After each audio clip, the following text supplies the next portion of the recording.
Welcome to एशाविल Hindi. मेरा नाम मोहम्मद ताहिर है और मैं यहाँ दिल्ली के कृषि भवन के बाहर मौजूद हूँ, जहाँ पर जो आयशा एक छात्र संगठन है उसने एक प्रदर्शन करने का ऐलान किया है कि जो ये ऑनलाइन क्लासेस जो चल रही हैं जब से लॉकडाउन लगा है उन्हें बंद कर और वापस अपने जो कैंपस है उन्हें खोला जाए। ये एक इन्होंने आरोप लगाया है कि ये जो है निजीकरण करने की, शिक्षा के निजीकरण की एक चाल है और अब जब सारी गतिविधियाँ चालू हो चुकी हैं तो फिर कॉलेज और कैंपस ही क्यों बंद हैं। इंकलाब जिंदाबाद, तो इंकलाब जिंदाबाद, जिंदाबाद जिंदाबाद, इंकलाब जिंदाबाद, जिंदाबाद जिंदाबाद।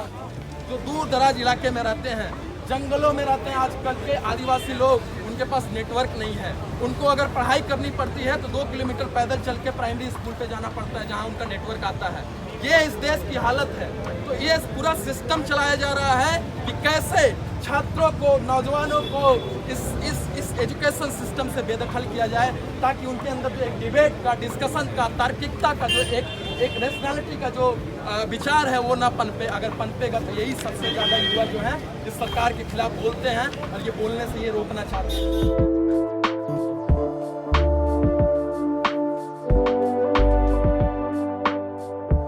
पिछले पैंडेमिक के पहले सरकार ने पिछले 4 साल में 1.5 लाख से ज़्यादा स्कूल, सरकारी स्कूल बंद कर दिए।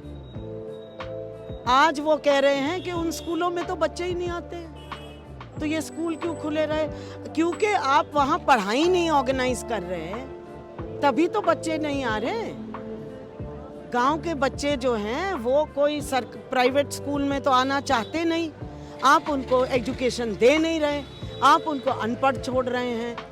उसी तरह से आपने इतने ये पिछले पहले 4 साल में, पैंडेमिक के पहले की मैं बात कर रही हूँ, आपने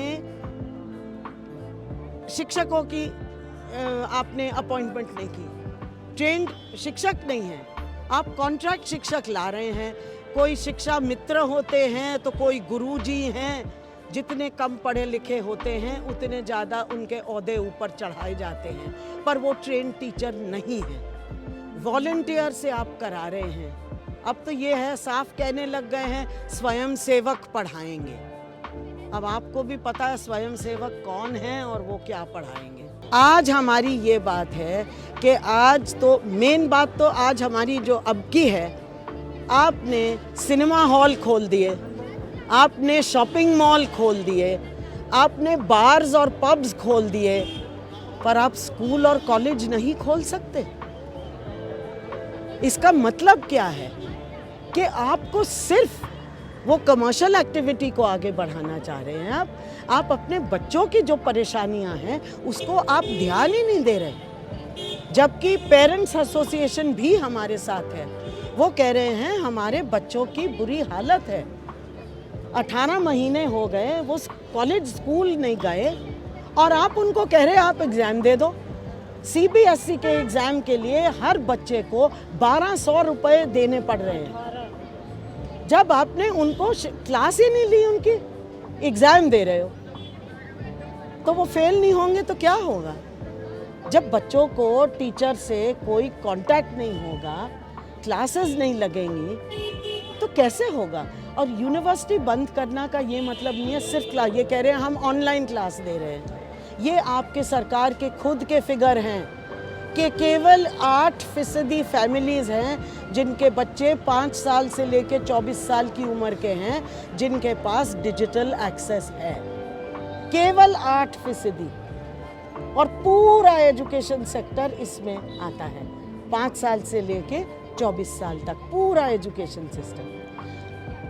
35% लोग, फैमिलीज़ एक कमरे के घर में रहते हैं। और दिल्ली में आपको खुद पता है कितने लोग सड़क पे रहते हैं। बॉम्बे में आप देखिए, इतने बड़े बड़े हमारे मेट्रोपॉलिटन शहर हैं, सड़कों पे लोग सो रहे हैं और रह रहे हैं। और आप कह रहे हो हम ऑनलाइन क्लास लेंगे। आप अपना कंप्यूटर ऑन कर दीजिए और आप क्लास ले लो। ये किसके लिए आप कर रहे हो? वही 8% के लिए ना, उससे भी कम, क्योंकि वहाँ भी उनको कनेक्टिविटी रेगुलरली नहीं मिलती। तो इसलिए हम ये कह रहे हैं कि यूनिवर्सिटीज़ खोलना ज़रूरी है, बच्चों को लाइब्रेरी जाना है, बच्चों को क्लासेस लेनी है। बच्चों को 1.5 साल हो गया पढ़ाई नहीं हुई, आप कह रहे हो हम एग्ज़ाम कर देंगे। हाँ, जिस बच्चे ने पढ़ाई नहीं की उसको आप कह रहे हो आप एग्ज़ाम कर दो, उसको आप कह रहे हो हम इसको अगली जमात में भेज रहे हैं। 1 साल का जो पहली जमात में जिस बच्चे की एडमिशन हुई है वो 2 साल से वो क्लास ही नहीं गया, आप कह रहे हो अब तो तुम तीसरी जमात में चले गए। ये आप शिक्षा दे रहे हैं या मजाक उड़ा रहे हैं लोगों के साथ? तो इसलिए हम सब यहाँ हैं। मैं सरवत अली जामिया में टीचर्स ट्रेनिंग कॉलेज में पढ़ाती थी, इसी साल रिटायर हुई हूँ और जामिया के करीब ही रहती हूँ।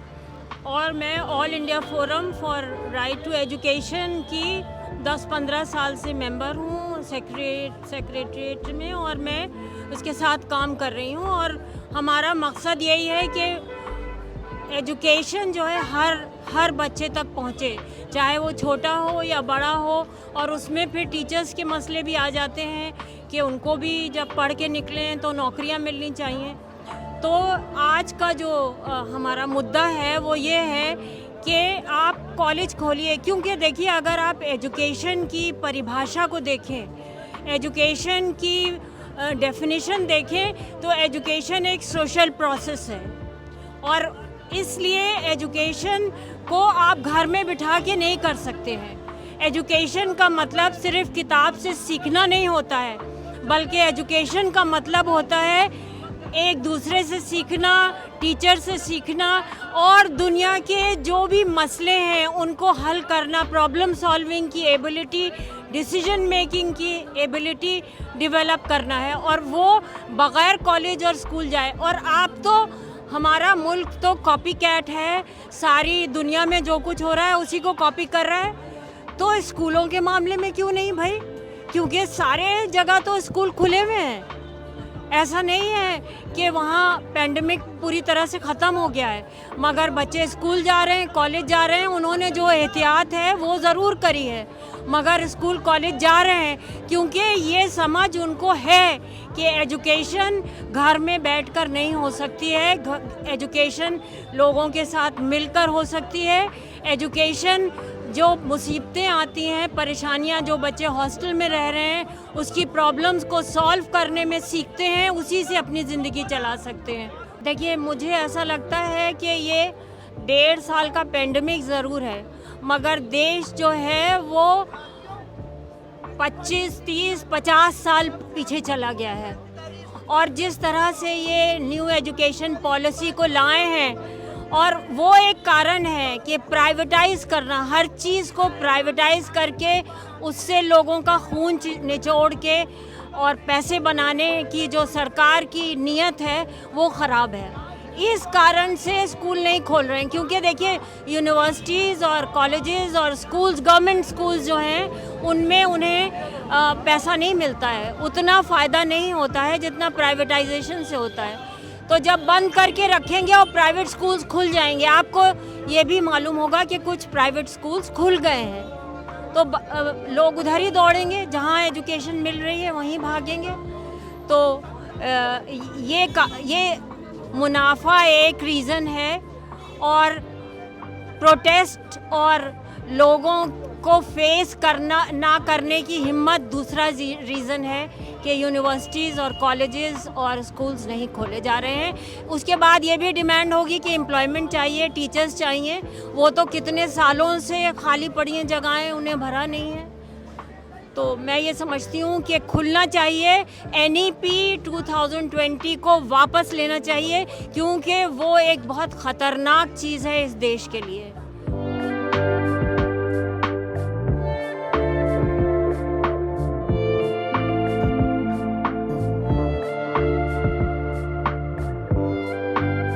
सेकेंड वेव के बाद भी सारी कमर्शियल एक्टिविटी शुरू हो जाती है, उस समय पर भी शिक्षा को लगातार बंद किया जाता है, लगातार उसको क्लोज करने की कोशिश होती है। हम देख रहे हैं कि किस तरीके से गूगल मीट पर, माइक्रोसॉफ्ट पर, तमाम ऐसे ऐप्स पर लगातार शिक्षा को ट्रांसफर किया जा रहा है। जो छात्र कैंपसेस के आसपास रह रहे हैं उनको भी कैंपस का एक्सेस नहीं है। और हम लोग देख रहे हैं उसी समय पर जामिया में फिल्म और शो की शूटिंग चल रही है। ये हालत आज के समय पर, ये मॉडल हमारी कैंपसेस का, यूनिवर्सिटीज़ का कर दिया गया है कि वो छात्रों के लिए बंद है। वैसे स्टूडेंट के लिए जो फीस देकर वहाँ पे पढ़ना चाहता है उसके लिए बंद है, मगर एक कमर्शियल एक्टिविटी के लिए यूनिवर्सिटीज़ भी खुल गई।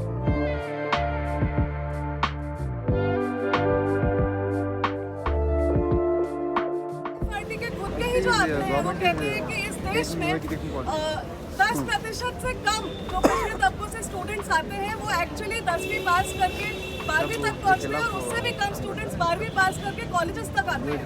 तो उतने जो कम छात्र एक्चुअली कॉलेज में आज ये ड्रॉप आउट जो बोला जाता है, ऐसे लोग खुद से ही मतलब अपना चॉइस से ड्रॉप आउट कर रहे हैं। ये ड्रॉप आउट बिल्कुल ही नहीं है, और कोई साधन नहीं दिया जा रहा है, शिक्षा और महंगी करी जा रही है। तो इसमें ऑब्वियस सी बात है कि कुछ ही लोग हैं जो BA MA करके कोई ढंग की नौकरी आज देश में पा पाएंगे।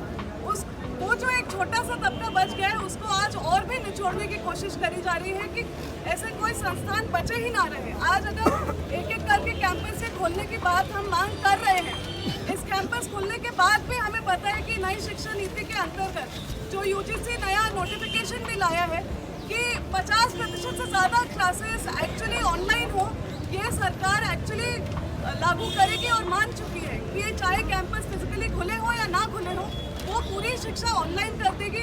इससे ना तो उनको नए शिक्षक लाने पड़ेंगे। हम जानते हैं कि डोटा में भी हमारे साथी किस तरीके से संघर्ष लड़ रहे हैं कि टीचर्स का रेगुलराइजेशन हो, लेकिन ये सरकार दूसरी तरफ ले जा रही है कि ना तो हम और शिक्षक हायर करेंगे, ना और कॉलेज बनाएंगे, ना और हॉस्टल बनाएंगे। आप यूनिवर्सिटी में दाखिला लीजिए, ऑनलाइन कुछ कोर्सेज कीजिए और सर्टिफिकेट कोर्स लेके 1 साल बाद choice based drop out exit कर लीजिए यूनिवर्सिटी से, और फिर इन कारखानों में काम करिए जहाँ पे आपको आज 8 नहीं 12 नहीं 14 घंटे तक काम करके आप अपना रोजी रोटी भी नहीं सुनिश्चित कर सके, इन कंडीशंस में आज काम करवाया जाएगा। जैसा कि आपने देखा कि जो ये यहाँ प्रदर्शनकारी आए हैं, छात्र हैं, उनमें कुछ सामाजिक संगठनों के लोग भी हैं। उनका कहना है कि जो ये कैंपस बंद है इससे शिक्षा का बहुत ज़्यादा नुकसान हो रहा है। दूसरे देशों में जहाँ पेंडेमिक और ज़्यादा भी था, वहाँ भी कम से कम जो कॉलेज हैं वो चाहे थोड़ा ही सही, लेकिन वहाँ कुछ ना कुछ ओपन हो चुके हैं। और इससे ऐसा है कि ये एक जो शिक्षा है वो एक सामाजिक प्रक्रिया है, जिससे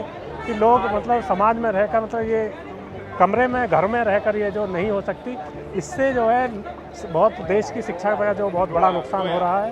तो जल्दी से जल्दी जो सरकार को चाहिए कि वो कॉलेज यूनिवर्सिटी जो रीओपन करे और कॉलेजों को दोबारा से खोले। आप देख रहे थे एशिया विल हिंदी। शुक्रिया।